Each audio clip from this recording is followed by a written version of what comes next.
Bonjour et bienvenue dans cette nouvelle vidéo de Nathalie Fleu. Aujourd'hui, je vous propose des formules de politesse courantes que vous pouvez utiliser à l'oral pour exprimer des souhaits. Des souhaits à votre interlocuteur francophone. Je suis Nathalie Porte et je suis là pour vous aider à parler un français plus authentique, à savoir comment parler le plus proche possible des francophones natifs.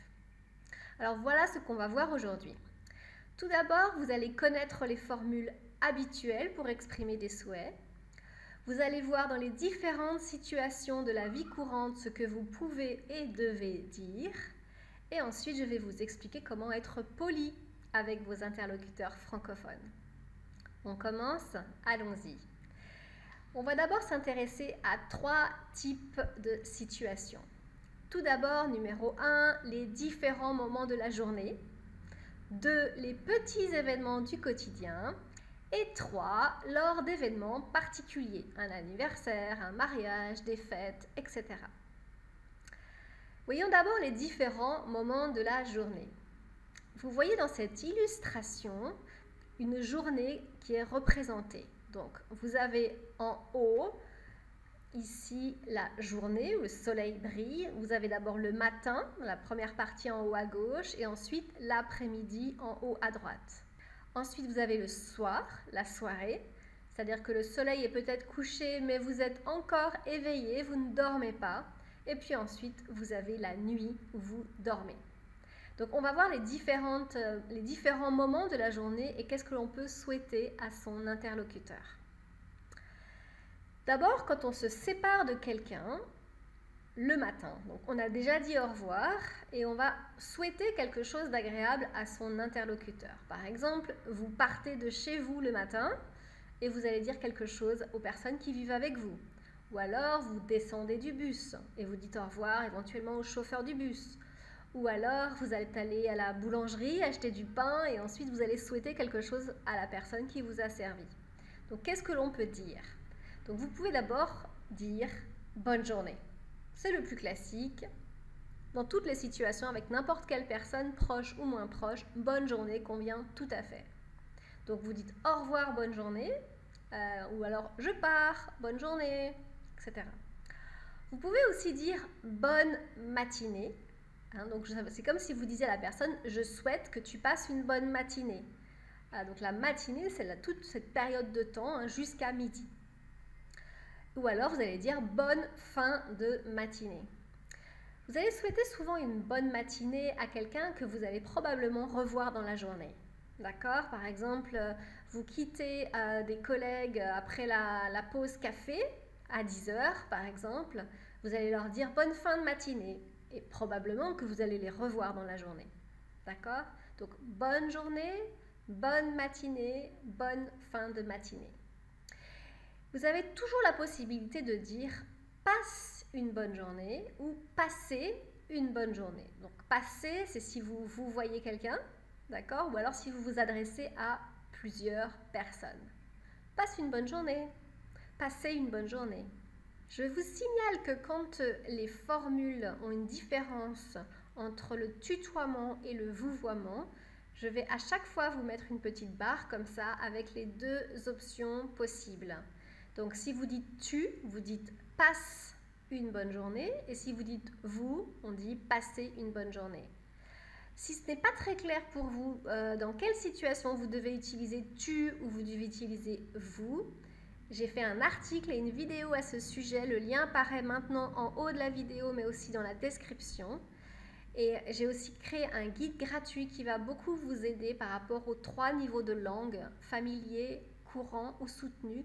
Ça va vraiment vous permettre de savoir dans quelle situation vous devez utiliser un certain type de vocabulaire, certains types de formules pour ne pas paraître impoli, ne pas paraître trop familier. Donc je vous conseille ces 2 supports. Donc voilà pour le matin.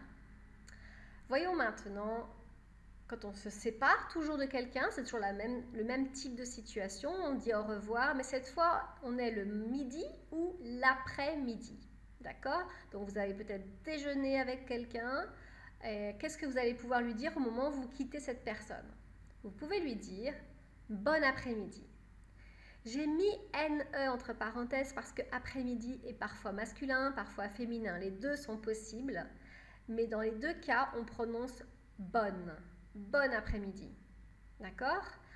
On peut aussi dire bonne fin d'après-midi. Donc imaginez que vous quittez quelqu'un à 15h, 3h de l'après-midi, vous pouvez lui dire bonne fin d'après-midi. Si c'est un petit peu plus tard, il est peut-être 16h, 17h, vous pouvez dire bonne fin de journée. C'est ce que vous pouvez dire par exemple si vous quittez votre bureau à 17h, vous dites au revoir à vos collègues, au revoir tout le monde, au revoir monsieur untel, au revoir madame untel, bonne fin de journée. D'accord?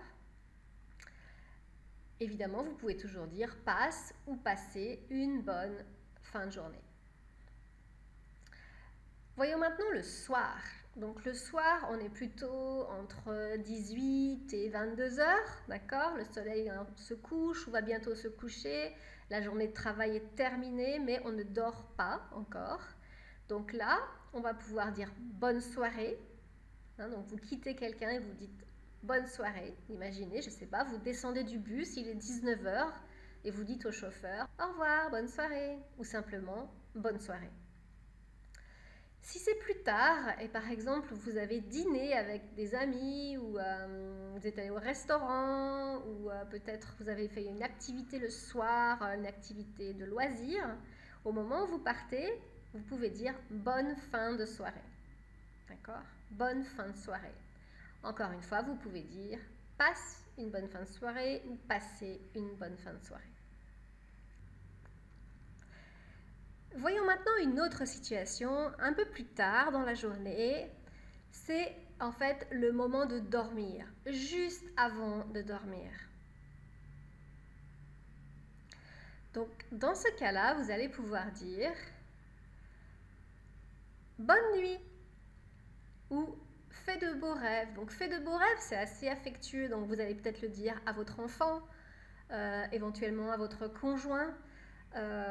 Ou quelqu'un qui est proche de vous, mais vous n'allez pas le dire à un inconnu ou quelqu'un dans une relation formelle, d'accord? Vous pouvez dire aussi dors bien ou dormez bien, d'accord? Et vous pouvez dire aussi passe une bonne nuit, passez une bonne nuit. Attention, ne dites pas ça simplement dans la soirée. On dit bonne nuit uniquement au moment où la personne va dormir. Elle est dans sa chambre ou alors on est devant la porte de la chambre. Donc c'est vraiment le moment de dormir, mais pas avant. Ne dites pas bonne nuit à 19h à vos collègues, par exemple, quand vous les quittez. Ça n'irait pas du tout, d'accord? Donc ça doit être tard et le moment de dormir. Donc là, on a vu donc les différents moments de la journée. Voyons maintenant les petits événements du quotidien. Donc là, par exemple, avant de manger. J'imagine que vous savez ce qu'on dit à quelqu'un juste avant de manger. On dit bon appétit, bon appétit. Et on répond bon appétit, ou alors on répond merci, toi aussi, ou merci, vous aussi. D'accord? Donc vous pouvez dire l'un ou l'autre sans aucun problème. Voyons maintenant une autre situation quand on trinque. Trinquer, c'est l'image que vous voyez ici, où on va faire choquer ces deux verres l'un contre l'autre. En fait, en général, on trinque quand on célèbre quelque chose, on fête quelque chose, ou alors on veut marquer le fait que c'est un moment particulier. D'accord? Vous vous retrouvez en tête-à-tête avec votre amoureux, votre amoureuse, c'est un moment agréable pour vous, vous pouvez trinquer. Ou alors, vous fêtez un événement particulier ou un anniversaire, une fête, etc. Vous trinquez. Dans ce cas-là, on dit santé, santé. On dit aussi à votre santé ou à ta santé. Et enfin, on peut dire chin. D'accord? Santé, santé, chin. Dans ce cas-là, vous répondez exactement la même chose. Si quelqu'un commence à taper le verre contre le vôtre et dit santé, vous répondez la même chose. Vous répondez santé. Si la personne vous dit chin, vous répondez chin. Voilà, c'est pas compliqué, n'est-ce pas?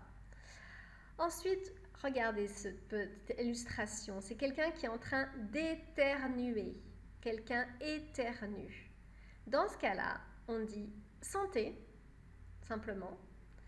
Ou alors on peut dire à tes souhaits, à vos souhaits, si vous voyez la personne. D'accord? Et la personne répond simplement merci.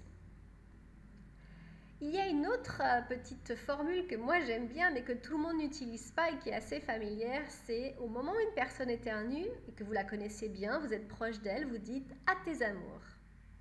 Et la personne répond que les tiennes durent toujours. Ça veut dire que tes amours à toi durent toujours. Donc ça, je sais que c'est pas utilisé par tous les francophones, c'est utilisé dans ma famille par exemple avec certains de mes amis. Mais donc, c'est plutôt si vous l'entendez, vous saurez pourquoi on vous dit ça, en fait. Hein. Mais peut-être que tout le monde ne va pas le comprendre. Voilà. Voyons une autre situation maintenant quand quelqu'un est malade. On va lui souhaiter un bon rétablissement. Hein. Se rétablir, c'est aller mieux après une maladie. Donc, bon rétablissement. On peut dire aussi soigne-toi bien. Ou si on vous voit la personne, on dit soignez-vous bien. On peut dire aussi remets-toi vite, remets-toi vite. On peut dire aussi prompt rétablissement. Donc ça, c'est un peu plus formel. C'est aussi une formule que l'on utilise à l'écrit, prompt rétablissement. Vous allez l'utiliser vraiment dans une situation formelle uniquement, pas avec des amis ou des collègues proches de vous. Et la personne répond simplement merci beaucoup. Il n'y a pas de formule spéciale pour répondre. Donc voilà quand quelqu'un est malade. Voyons maintenant quand quelqu'un part en vacances ou en voyage. Vous pouvez dire simplement bonnes vacances. On peut dire aussi bon voyage. Vous pouvez aussi ajouter je te souhaite de bonnes vacances ou je te souhaite un bon voyage ou je vous souhaite. D'accord ? On peut dire aussi bonne route. Imaginez quelqu'un part en voiture, par exemple, juste devant vous. Vous allez lui dire bonne route. Ou alors vous savez que la personne a un long trajet en voiture, vous pouvez lui dire aussi bonne route. Bon vol si la personne prend un avion. Bon vol. En général, on va le dire juste au moment où la personne part. On ne va pas le dire plusieurs jours à l'avance. On peut dire aussi amuse-toi bien ou amusez-vous bien. On peut dire aussi profites-en bien ou profitez-en bien si vous voyez la personne. En fait, on veut dire ici profite bien de tes vacances. D'accord ? Profites-en bien. On peut dire aussi repose-toi bien. La personne vous dit qu'elle est fatiguée, par exemple, elle est contente de partir en vacances. Vous pouvez lui dire repose-toi bien ou reposez-vous bien. Quand la personne rentre de vacances, qu'est-ce qu'on peut lui dire pour lui souhaiter quelque chose d'agréable ? On peut lui souhaiter bienvenue simplement, bienvenue quand elle revient au travail, bienvenue quand vous allez la chercher à l'aéroport par exemple. On peut dire aussi bon retour. On peut dire aussi heureux ou heureuse de vous revoir. Donc c'est assez formel, hein, c'est pour ça que j'ai mis que avec vous. Vous allez dire ça à, par exemple, je sais pas, votre chef rentre de vacances. Vous allez lui dire heureux de vous revoir, monsieur, etc. Bonne reprise, hein, quelqu'un reprend le travail hein, ou reprend l'école, l'université, vous pouvez dire ça aussi. Bonne reprise.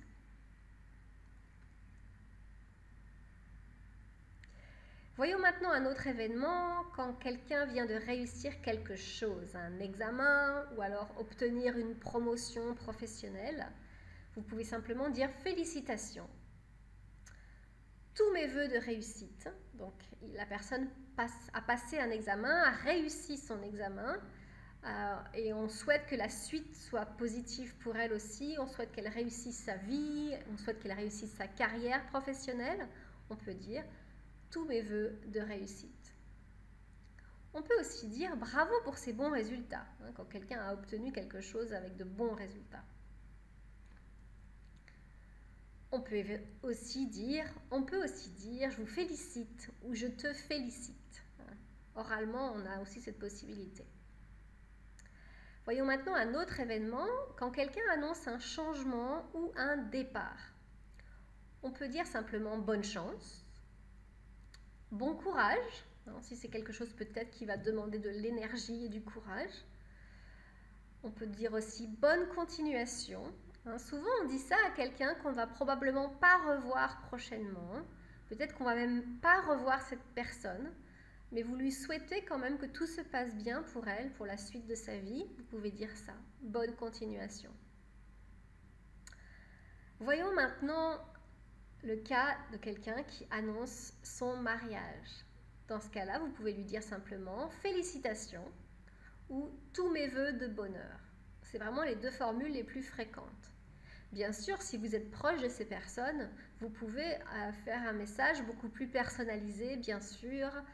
Je vous souhaite beaucoup de bonheur à toi et ton mari, à toi et ta femme. Vous pouvez évidemment nommer les personnes par leur prénom. Donc là, vous pouvez faire preuve de créativité si vous connaissez bien ces personnes. D'accord? Mais là, je vous ai proposé deux formules très très communes. Imaginez maintenant que la personne vous annonce la naissance de son enfant. Vous allez simplement lui dire « Félicitations » ou « Tous mes vœux de bonheur ». Vous pouvez aussi dire « Bienvenue à » et vous ajoutez le prénom du bébé. « Bienvenue à Léa »,« Bienvenue à Ali ». Évidemment, vous pouvez aussi personnaliser beaucoup plus votre message si vous connaissez bien les personnes. Je vous rappelle que si vous avez besoin de vocabulaire concernant les bébés, parler des bébés, parler de quelqu'un qui vient d'avoir un bébé, que lui dire, que lui demander, etc., j'ai fait une vidéo spécifique sur ce sujet, le vocabulaire, avoir un bébé. Donc, je mets le lien ici, il s'affiche, et aussi dans la description de la vidéo. Maintenant, si la personne a son anniversaire, le jour de son anniversaire, vous allez lui souhaiter simplement « Bon anniversaire » ou « Joyeux anniversaire ». Évidemment, on peut dire aussi « Je te souhaite un joyeux anniversaire »,« Je vous souhaite un joyeux anniversaire ». Autre événement particulier, la fin de l'année. On peut dire « Bonne fin d'année » ou « Joyeuse fête de fin d'année » si c'est quelqu'un qui va fêter la fin de l'année, qui est dans un pays où on fête la fin de l'année civile. Joyeuse fête de fin d'année. C'est aussi un moyen de célébrer en fait cette fin de l'année sans parler de Noël. Par exemple, si quelqu'un ne fête pas Noël, vous n'allez pas forcément lui dire Joyeux Noël, mais simplement Joyeuse fête de fin d'année, parce que beaucoup de personnes quand même ont des événements particuliers à la fin de l'année, ou en tout cas vous souhaitez que l'année se termine bien pour cette personne. Maintenant, nous commençons l'année, on commence l'année civile. On va simplement souhaiter meilleurs vœux pour cette nouvelle année, meilleurs vœux. Bonne et heureuse année 2019, par exemple. Tous mes vœux pour la nouvelle année. Et vous pouvez ajouter quels sont vos vœux. Donc, tous mes vœux de bonheur, tous mes vœux de prospérité, tous mes vœux de santé pour la nouvelle année. Vous pouvez ajouter bien sûr plusieurs vœux, donc tous mes vœux de bonheur et de prospérité, tous mes vœux de bonheur et de santé, etc. Que cette nouvelle année vous apporte, donc là vous exprimez un souhait comme ça qui commence par « que », et vous pouvez dire simplement des choses un peu plus personnalisées. Que cette nouvelle année vous apporte de belles réussites, que cette nouvelle année vous apporte le plein succès dans vos affaires, par exemple. On peut dire aussi « Je vous présente mes meilleurs vœux de santé pour l'année 2019 ». Là, les points d'exclamation, c'est à vous de compléter. Mais voilà les formules les plus courantes. Évidemment, il y en a beaucoup. Vous pouvez être plus créatif, faire preuve d'originalité, mais disons que ces formules-là, elles sont adaptées à la plupart des situations. Voyons maintenant les fêtes traditionnelles et religieuses. Je vous ai parlé tout à l'heure de Noël. Donc, on souhaite Noël en disant « Joyeux Noël » ou « Joyeuse fête de Noël ». Concernant Noël et le vocabulaire autour de Noël et quelles sont les traditions autour de cette fête chrétienne, mais surtout cette fête très traditionnelle, j'ai fait une vidéo en fait à ce sujet, donc je mets le lien juste au-dessus, il apparaît au-dessus et aussi dans la description de la vidéo. Pour les chrétiens, la deuxième fête importante est Pâques, donc on dit Joyeuse Pâques. Joyeuse Pâques. Pour les musulmans, par exemple, Joyeuse fête de l'Aïd. Je ne vais pas ici nommer toutes les fêtes religieuses qui existent dans le monde et en francophonie, Mais ce que vous pouvez faire, c'est systématiquement dire joyeuse fête de et vous nommez le nom de la fête. Joyeuse fête de Dilawi pour les hindouistes. Joyeuse fête de Hanouka pour les juifs, etc. Vous nommez les fêtes simplement joyeuse fête de. Et comme ça, c'est adapté à l'ensemble des fêtes traditionnelles et religieuses. Voilà, nous avons fait un bon tour d'horizon des différentes situations où vous pouvez être amené à souhaiter quelque chose à quelqu'un pour montrer en fait que vous appréciez cette personne, mais aussi montrer votre politesse. Donc beaucoup de formules sont des formules classiques que je vous conseille d'apprendre. Et ensuite, en fonction de la personne qui est en face de vous, vous allez personnaliser votre message. Et aussi en fonction de votre maîtrise du français, vous allez pouvoir bien améliorer vos messages. Mais là aujourd'hui, je vous ai proposé une bonne base. J'espère que ça vous a intéressé, que ça vous a aidé à mieux savoir comment dire les choses à vos interlocuteurs francophones. Si vous avez apprécié cette vidéo, s'il vous plaît, cliquez sur j'aime, partagez la vidéo et n'hésitez pas à vous abonner à ma chaîne YouTube Nathalie Flop pour recevoir les dernières vidéos. Je vous dis à très bientôt. Au revoir.